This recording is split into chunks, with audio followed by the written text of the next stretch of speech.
ازيكم؟ ايه الاخبار؟ اتكلمنا في الجزء الاول والجزء الثاني عن المديرين الصعبين وانواعهم، واتبسطت جدا لما لقيت ناس بعتت لي مسجات وكومنتس، وكل واحد قال لي انت فكرتني بمدير اشتغلت معاه في الفتره الفلانيه كان كده. ف ان قد ايه الموضوع حقيقي ومس ناس كتير مني. النهارده بقى احنا جايين نتكلم ازاي نحاول نتعامل مع المديرين الصعبين دول. وطبعا لو حد عنده اي طرق تانية وحابب يشاركها معانا، بليز كومنت او ابعت دايركت مسج ليا عشان الكل يستفيد. بس خلينا بس قبل ما نقول الحلول تعالوا نتفق بس على حاجة. في حاجات انا بتكون تحت سيطرتي اقدر اسيطر عليها، وحاجات تانية هي خارج سيطرتي تماما، اوت اوف ماي كنترول، مش هعرف اسيطر عليها. بس الدنيا مش ابيض واسود، بس في حاجة اسمها الانفلونس، ان انا اقدر اثر، يعني كيف أن أكون مؤثرا في حاجات معينة، ومنهم المدير ده. الطرق اللي جاية دي كلها أنا مش هقدر أغير من طريقته أو أسلوبه أو طباعه، بس أنا هؤثر على ردة الفعل بتاعتي معاه هتبقى عاملة إزاي. على الأساس ده هو هيتعامل معايا بطرق مختلفة. فتعالوا مثلا ناخد مثال، اللي هو اللي بيطلب حاجات قبل ما انت تمشي وتسيب الشغل، خلاص ميعادك الساعة 5، يجي الساعة 4:30 5 الا تلت يطلب حاجات. بصوا نتفق برضو، لو هي حاجات مهمة جدا، حاجات urgent، وفي حاجات لازم تستلم، برضو الشغل كله مش شرط الساعة 5 يخلص، في حاجات بنضطر نقعد بعديها. فلو حاجة ضرورية احنا بنعملها. المشكلة بتبقى امتى؟ لو هو سلوكه ان هو يحب يقعد الناس لغاية وقت متأخر. فمرة اتنين تلاتة انت لازم كده ترفع له ريز فلاج زي ما بيقولوا كده، تديله تقول له على فكرة انا عندي التزامات من اول الساعة 5:30، عشان المفروض احنا بنخلص الساعة 5. لو في حاجة هتغير وفي تاسكات هتقولها لي في الاخر، ارجوك قول لي علشان ابقى يعني مخطط او اقدر اتصرف.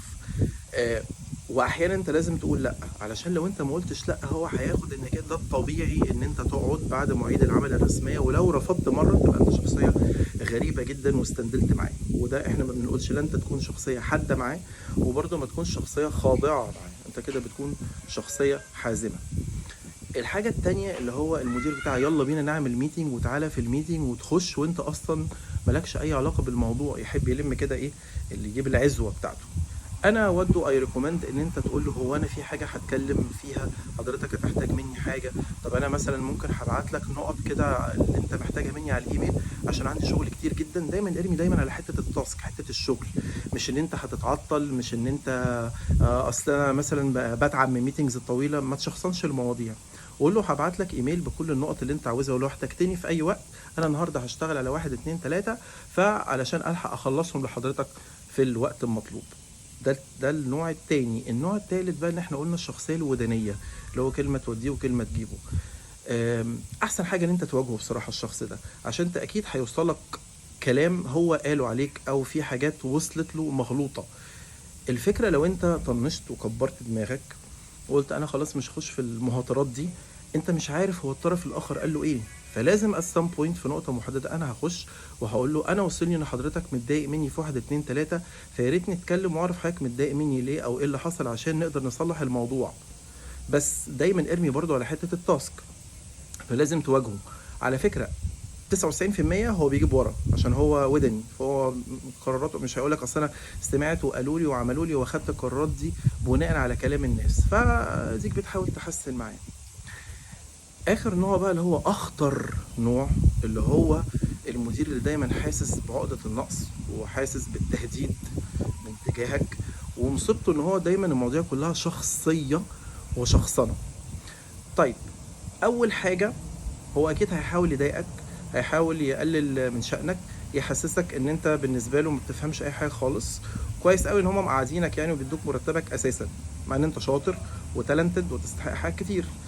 ما تاخدش الحاجات على صدرك، ما تخليها ما تاثرش في نفسيتك، ولا تقول هو انا فعلا مش كويس. لا، انت تعرف قدر ذاتك كويس، وعارف ان انت شاطر والمشكله فيه. فدي اول نقطه، ما تخليش الموضوع ياثر عليك. انا عارف ان الموضوع ممكن يكون مش سهل، بس ده الحل الوحيد عشان نعرف نتعامل معاه. تاني حاجة بقى، لما تكونوا مثلا في اجتماع وهو بيتكلم، انا ولا بقول لك لا طبل له ولا زمر له ولا الكلام ده خالص، بالعكس ده هيبوظ الموضوع اكتر. بس حاول ما تلمعش وهو موجود. مش مثلا يقول كلمة تروح واخد انت عليها ومتكلم فالناس كلها تبص لك، هينهار ويتقتل. انا عارف انت ممكن تكون بتعمل او بتعملي الكلام ده بعفويه، بس في وجوده ما تحاولش تعمل كده. شغلك قوي، تتكلم كويس، محترم، مؤدب، تواصل تحفه، وجود مفيش احسن من كده. لكن وهو لما يقول حاجه ما تاخدش كلامه وتبني عليه، هو اصلا ما عندوش حاجه يقولها، كويس ان هو قال. لما يتكلم ويسال على فكره، انت ممكن تقول له كلام حضرتك مظبوط، يلا بينا نشتغل على الحته دي. فبيحس ان انت يو ار سبورتنج، انت يور نوت اجينست.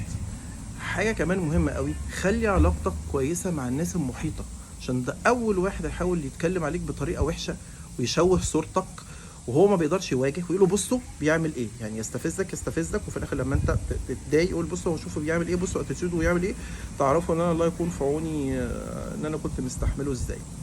وزي ما قلنا هو بيحب الناس اللي هم اصلا ولا عندهم معلومه ولا عندهم مهاره. انت عندك المعلومه وعندك المهاره وعندك الحضور، فحاول تحتويه، انت اللي تعمل له كوتشنج او توجيه. وحته الكوتشنج دي هنتكلم عليها بعد كده. يلا بينا نعمل ايه بقى، نتخطى هذه الاشياء، عشان دايما بيطلع لك الحاجات السيئه فقط مش الحاجات الحلوه. طيب لو هو في كده، ولو في مدير تاني اللي هو برضو دايما يطلع الوحش وينسى الكلام الحلو قوي، لما يديك نقد حتى لو هو مش بناء، قول له طيب اعمل ايه بقى، ازاي احسن من نفسي في الحته دي. عارفين، احدف له القرد بقى الناحيه التانيه. خلاص ماشي اوكي، انا مش عارف اعمل حاجه دي، اديني انت يا اخي النصايح، انت مش انت مدير، قول لي اعمل ايه. اللي بعديها بقى انت لازم تقول له بس دي يمكن اتعملت بطريقه مش كويسه، ويمكن فعلا انت عملتها مش طريقه مش كويسه، وده طبيعي. طول ما احنا بنشتغل، طول ما احنا بنغلط، طول ما احنا بنتعلم. بس خلي بالك، انا عملت 1 2 3 4 كويسين وهايلين. انت بتفكروا بحاجتك كويسه، بلس ان انت بتعمل لنفسك تحفيز داخلي، علشان ما تقولش انا مهما عملت هو مفيش حاجه. معلش، انت برضو النجاح قدام نفسك اهم بكتير من النجاح قدام الاخرين. طبعا المدير مهم جدا وفي ايده حاجات كتير، زي المرتب، زي الترقيات، زي حاجات قوي، بس احنا بنحاول نتعامل مع الاوضاع الصعبه دي عشان ما تاثرش علينا، عشان اول شخص هيخسر في هذه المعركه هو انت. ما تحبطش، ما تتضايقش. في ناس في البيت ملهاش لازمه، ملهاش ذنب في اللي بيحصل لهم اصلا، اللي بيحصل لك في الشغل. فلازم تكون حاطط كده في دماغك ان انا اعرف اتعامل معاهم، مش هعرف اغيرهم، الى ان بقى تحصل حاجه، يا اما بقى هو يتغير، يا اما انت تنقل، يا اما العلاقه اصلا تتحسن. ويمكن يكون انا ما كنتش بتعامل معاه بالطرق اللي احنا اتكلمنا عليها في الفيديو ده، ولما اتعامل معاه بالطرق اللي احنا اتكلمنا عليها ممكن العلاقه تتحسن كتير. انا حاولت ان احنا نجمع ونحل المواضيع بطريقه عمليه على قدر الامكان. متشكر جدا. لو الفيديو عجبكم يا ريت تعملوا اشتراك في القناه بتاعه اليوتيوب شريف عز الدين توكس، وشير الفيديو للناس اللي هو حاسس ان هو يقدر يمسهم.